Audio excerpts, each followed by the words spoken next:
அன்பே சிவம், ஏழையோட சிரிப்புல இறைவனை பார்க்கலாம் அப்படின்னு சொல்லுவாங்க. அப்படி ஒரு புனிதமான இடம். அப்படியான இடத்துல ஒரு கள்ளம் கபடம் இல்லாத பச்சிலம் குழந்தைகளுக்கு கிட்ட ஒரு கயவன் கடவுளோட பேரை சொல்லிட்டு வலம் வந்துகிட்டு இருக்க ஒரு அயோக்கியன், அப்படித்தான் சொல்லணும். அவினாசி பக்கத்துல குன்னத்தூர் அப்படிங்கிற இடத்துல இருக்கிற ஒரு சர்ச்சில் தான் இந்த சம்பவம் அரங்கேறி இருக்கு. ஆத்திரத்தின் உச்சிக்க போயிட்டாங்க அந்த மக்கள், ஒட்டுமொத்தமா வேற லெவல். அதை பத்தின ஸ்டோரி தான் இன்னைக்கு கிரைம் பார்க்க போறோம்.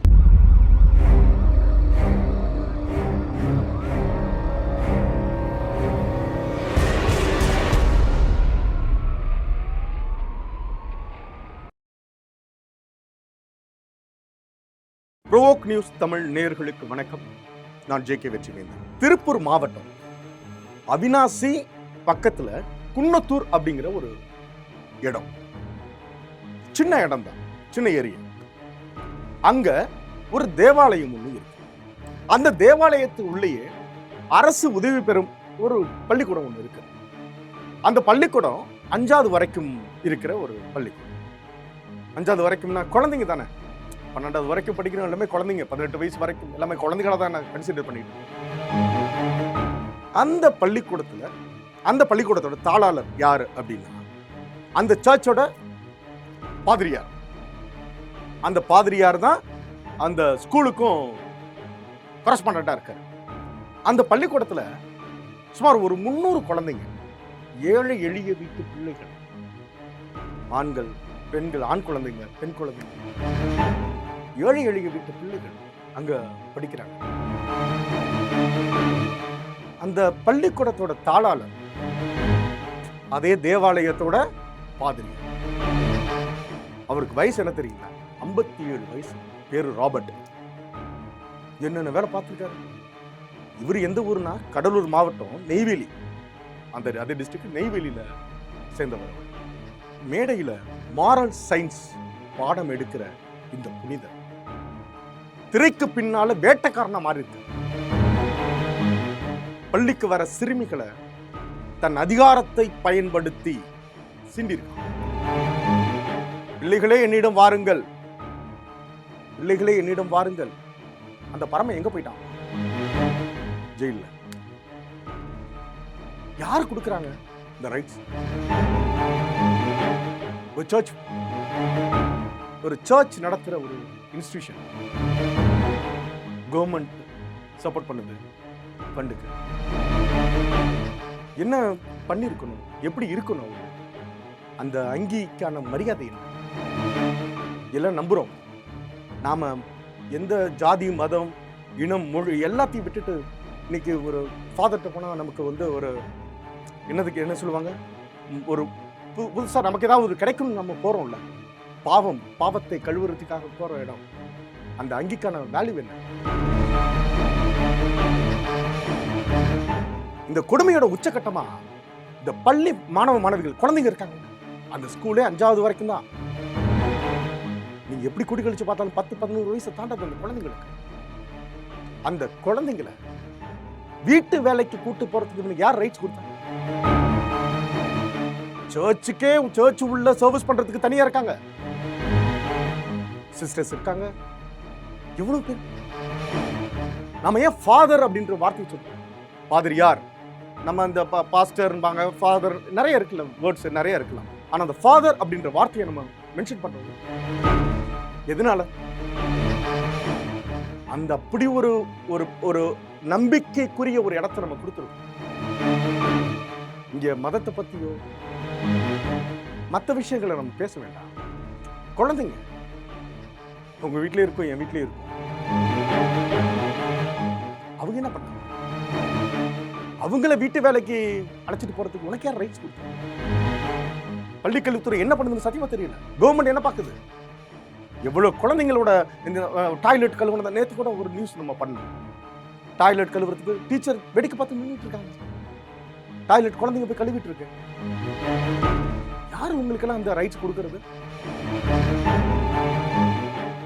குழந்தைங்கள ட்ரீட் பண்றத என்னைக்கு நம்ம கரெக்டா இருக்குமோ அன்னைக்கு எல்லாமே சரியா இருக்கும்னு நான் நம்புறேன். ஆனா இவன் இந்த பாதிரியார் பண்ண வேலை, ராபர்ட் 57 வயசு. பாதிரியார் தானே கூப்பிடுறாரு, குழந்தைங்க போயிட்டு வரட்டும். பேரண்ட்ஸ் அப்படித்தான் நினைப்போம். நம்ம கூப்பிடுற ஆள் யாரு? நம்பிக்கைக்குரியவர், அந்த அங்கீக்கான மரியாதை அனுப்புறாங்க. அப்படி நம்பிதான் ஒரு குழந்தை அங்க போகும். பாதிரியார் கூட்டிட்டு போறாரு. கடந்த கொஞ்ச நாளைக்கு முன்னாடி 5வது படிக்கிற குழந்தை, அந்த குழந்தைய வீட்டு வேலைக்குன்னு சொல்லிட்டு அழைச்சிட்டு போயிருக்காரு இந்த பாதிரியார் ராபர்ட். அந்த குழந்தை நில குழஞ்சு போற அளவுக்கு அந்த குழந்தை அத்துமீறி இருக்காங்க. அங்கிருந்து தப்பிச்சு ஓடி வந்த அந்த குழந்தை அழுதுகிட்டு என்னோட பேரண்ட்ஸ் கிட்ட விஷயம் சொல்லுது. இது மாதிரி நடந்துச்சு, இது மாதிரி நடந்துச்சு. பேரண்ட்ஸ் கேட்டுட்டு அப்படியே ஆடி போறாங்க. பாதிரியார் அப்படின்னு நம்பிக்கையின் பேர்ல தானே நம்ம அனுப்புறாங்க. பாதிரியார்ன்றதுனால மட்டுமே அவரை நம்ம சொல்லல. இங்க இந்து கோயில்கள்லயுமே அது இருக்கு, முஸ்லீம் இடத்துல. இங்கே இந்த ஜாதி மதம் மொழி அதெல்லாம் இங்க இல்லை. இங்க குழந்தைகள், அதை மட்டும் தான் நம்ம எடுத்து. நான் அந்த பாயிண்ட்ல மட்டும்தான் உங்ககிட்ட அந்த விஷயத்தை நான் சொல்ல நினைக்கிறேன். வீட்டுக்கு வந்து அந்த அவங்ககிட்ட சொல்லுது, பேரண்ட்ஸ் பதறாங்க. அந்த மீன் டைம் அந்த ஊர், அந்த குன்னத்தூர் இருக்கு இல்லையா, அவினாசி பக்கம், எல்லாருக்குமே தெரிஞ்சிருச்சு விஷயம். உடனே என்ன பண்றாங்க, போலீஸ் கம்ப்ளைண்ட் கொடுக்குறாங்க. சுசீலான்னு ஒரு காவல்துறையில அவங்க உதவி ஆய்வாளர் நினைக்கிறேன், அவங்க அப்புறம் வந்து இந்த குழந்தைகள் நல அலுவலர், இவங்கெல்லாம் இந்த கம்ப்ளைண்ட் எடுத்துட்டு விசாரிக்கிறாங்க. விசாரிச்சா அந்த குழந்தை சொன்னது, இவர் மிஸ்பிஹேவ் பண்ணது எல்லாமே அம்பலமாகுது. குழந்தைங்களுக்கு ஸ்கூல்ல நம்ம கொண்டு போய் சேர்க்க போகும்போது, எனக்கும் பசங்க இருக்காங்க, ஸ்கூலுக்கு போயிருக்கோம், நல்ல தொடுதல் சொல்லிக் கொடுப்பாங்க. குட் டச், பேட் டச் என்ன அப்படின்றத சொல்லிக் கொடுப்பாங்க. ஒரு குழந்தைக்கு தெரியும், நாம என்ன சொன்னாலும் அந்த குழந்தை புரிஞ்சுக்கும். அதுவும் 5வது படிக்குதுன்னா 10 வயசு. அந்த குழந்தை சொன்னதை அவங்க எல்லாமே விசாரணையில் எல்லாமே தெரிஞ்சிருச்சு. கடைசியில் என்ன ஆச்சு, சாந்தி இன்ஸ்பெக்டர் அவினாசி குன்னத்தூர், அவரை போக்சோ சட்டத்தில் அரெஸ்ட் பண்ணி ஜெயிலில் போட்டாச்சு. இங்கதான் ஒரு குடிமகனா, ஒரு காமன் மேன் ஒரு விஷயத்தை நம்ம யோசிக்கணும். நமக்கு எவ்வளவு பிரஷர் இருக்குல்ல, நமக்கு எவ்வளவு யோசிக்கிறோம், எவ்வளவு கோபம் வருது. அந்த ஒரு கல்வி கூடத்தை காமக்கூடமா மாத்த இவங்களுக்கு எப்படி ஒரு விஷயம் கிரியேட் ஆனிச்சு. இந்த துணிச்சல் எங்க இருந்து வந்துச்சு? அதாவது ஒரு அரசு உதவி பெறும் பள்ளி, பிரைவேட் இல்ல, அரசு உதவி பெற ஒரு தேவாலயம் நடத்தக்கூடிய ஒரு பள்ளிக்கூடம். இங்க இவங்க யார் ரைட்ஸ் கொடுக்கிறது? குழந்தைங்களை சொந்த வீட்டு வேலைக்கும் சர்ச் வேலைக்கும் யாரு ரைட்ஸ் கொடுக்கிறது? யாரு? பள்ளி கல்வித்துறை என்ன பண்ணிட்டு இருக்கு? கவர்மெண்ட் என்ன பண்ணுது? இந்த மாதிரியான சம்பவங்கள் ஒரு கல்வி நிலையங்கள் மீதான ஒரு நம்பிக்கை இல்லாத ஒரு விஷயத்தை உருவாக்க, அரசு உதவி பெறும் ஒரு பள்ளிக்கூடத்தில் இப்படி ஒரு குழந்தைக்கு நடக்கிற ஒரு அநீதி. போலீஸ்காரங்க மட்டுமே பாதுகாப்பு கொடுக்கணும், மேனேஜ்மெண்ட் என்ன பண்ணுதுன்ற ஒரு விஷயம் இருக்கு. அதுவும் ஒரு பள்ளிக்கூடத்தோட தாளாளர் மிஸ்டர் ராபர்ட் இன்னைக்கு கம்பெனிட்டு தான் இருக்காரு. அவன் பண்ண வேலைகள் அந்த மாதிரி வேலைகள். குறிப்பா இந்த அரசு உதவி பெறும் பள்ளிகள்ல இந்த ஆன்மீக பின்னணி கொண்ட பள்ளிக்கூடங்கள், கவர்மெண்ட் எய்டட் ஆன்மீக பின்னணி கொண்ட பள்ளிக்கூடங்கள்ல நடக்கிற இது மாதிரியான பாதுகாப்பு கேள்விக்குறியாதான் இருக்கு. என்ன நடக்குதுன்றது தெரியல. ஒரு ஆர்கனைசேஷன் ஃபார்ம் பண்ணிட்டாங்க, அதுக்கேற்ற மாதிரி அவங்க நடந்துக்கிறாங்க, வெளியில அப்படி போர்ட்ரேட் பண்றாங்க. பட் இங்க ரியாலிட்டி என்ன? அப்போ இந்த ஒரு குழந்தை 5வது அந்த குழந்தை ஓடி வந்து வெளியில சொன்னதுனாலதான் எல்லா விஷயம் தெரிஞ்சிருக்கு. இப்போ அதே ஸ்கூல்ல என்ன வேலைகள் நடந்திருக்குன்றது ஒண்ணு தெரியலையே, விசாரணை பண்ணிட்டு இருக்காங்க. அப்ப எவ்வளவு நடந்திருக்கும்? ஆடன காலும் பாடன வாங்கி சும்மா இருக்காதுன்னு சொல்லுவாங்க இல்லையா? இந்த பாதிரியார் ராபர்ட் இதுக்கு முன்னாடி என்ன வேலை பார்த்திருப்பான்னு நினைக்கிறீங்க? எவ்வளவு வேலைகளை இதுக்கப்புறம் விசாரணையில தான் தெரிய வரப்போகுது. கடந்த 2-3 நாளைக்கு முன்னாடி நமக்கு இந்த விஷயம் தெரிஞ்சிருச்சு. நாம எல்லாம் விசாரிச்சு ஒரு நான் உங்களுக்கு ஒரு தகவலாக கொடுக்குறோம். பட் இதுக்கு அப்புறம் தான் உண்மை நிலை என்னன்றது மொத்தமாக நமக்கு தெரியும். இந்த சமுதாயத்தில் கட்டமைக்கப்பட்ட நம்மளோட கல்ச்சர், இது போன்ற ராபர்ட் எல்லா இடத்துலையும் தான் இருக்காங்க. ஒரு சர்ச்சில் மட்டுமே இல்லை, கோயிலில் இருக்காங்க, எல்லா இடத்துலையும் இருக்காங்க. ஸோ நாம எப்படி நம்மளை அவங்கள வேரோட பிடுங்கி எறிகிறது எப்படின்றத மட்டும்தான் நம்ம ஃபோக்கஸ். அது நம்ம வேலையும் இல்லையே. அதை பார்க்கறதுக்கு சட்டம் இருக்கு, போலீஸ் இருக்கு, பார்த்துக்குப்பாங்க. ஆனா நம்ம குழந்தைங்க, நம்மளோட பாதுகாப்பு நாம கேர் பண்ணணும். அங்கதான் நாம தோத்து போயிடாம இருந்தோம். நம்ம புள்ள படிச்சு பெரிய ஆள் ஆயிரணும் அப்படின்னு நம்ம எல்லாம் எவ்வளோ பண்றோமோ அந்த அளவுக்கு நாம நம்ம குழந்தைகளை மானிட்டர் பண்ணிட்டே இருக்கணும். கடவுள் அப்படின்ற ஒரு பேரை சொல்லிட்டு கடவுள் பின்னாடி மறைஞ்சிட்டு இத்தனை காலம் இந்த சிறுமிகளோட வாழ்க்கையில விளையாடிய இந்த ராபர்ட் இந்த மாதிரியான ஆண்களுக்கு சாகுற வரைக்கும் சிறை தண்டனை கொடுக்கணும் அப்படின்னு சொல்றாங்க. எந்த அளவுக்குன்னு புரியல.